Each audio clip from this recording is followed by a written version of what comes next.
To quote Vice President Joe Biden, that's a BFD, a big effing deal. So explain why it's such a big deal.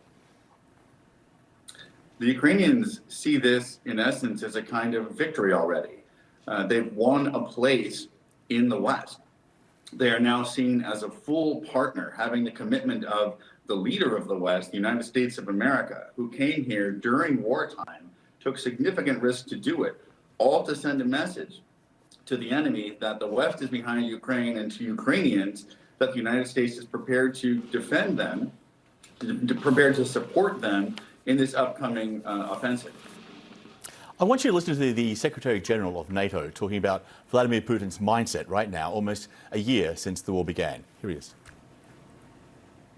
We see no sign that President Putin has changed his ambitions in Ukraine. We see the opposite. He's not planning for peace, he's planning for more war, for new offensives. And he has mobilized hundreds of thousands of new troops. He's setting his economy more and more on a war footing. And then he's reaching out to other authoritarian regimes like Iran and North Korea to get more weapons. So the only response we can give now is to step up our support for Ukraine.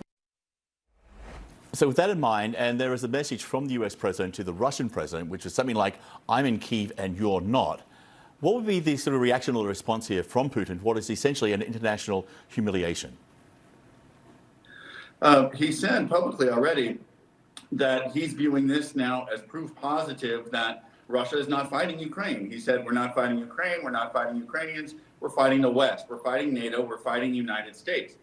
He's stepping up to the plate, and he's accepting the challenge, in essence, that he sees coming from Joe Biden.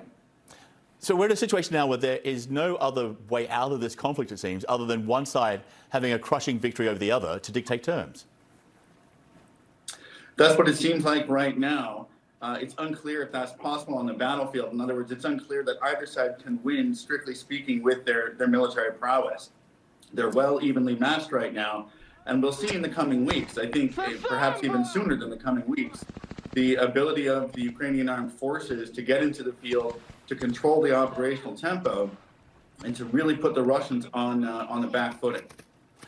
Ukraine's president had invited Joe Biden on a number of times to visit Kyiv. I want you to listen on what Zelensky says is the significance this trip represents to Ukraine. Here he is. This first visit of the U.S. president to Ukraine in 15 years is the most important in the entire history of relations between Ukraine and the U.S. in this particular period.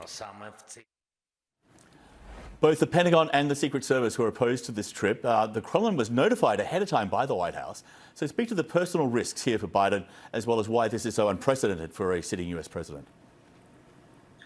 I mean, I think they were quite extraordinary. He came with a smaller retinue of security. I think most importantly, he put his life in the hands of the Ukrainian military, of the Ukrainian government. And I think that, more than anything, was a personal show to Zelensky that Biden, the man, right, trusted him and was willing to come and do this. Remember, for Joe Biden, politics is personal, right? He said many, many times that international relations is simply getting to know the other person in the room. And I think that's what you see here. You see that he got to know Zelensky, he became close to him, and most importantly, he's trusted him. And so the trust between the two nations, between the two militaries to operate in support of each other is there, and it's represented in the trust between those two men. Matthew, we appreciate you being with us. Thank you very much. This time from Kyiv. Appreciate your time.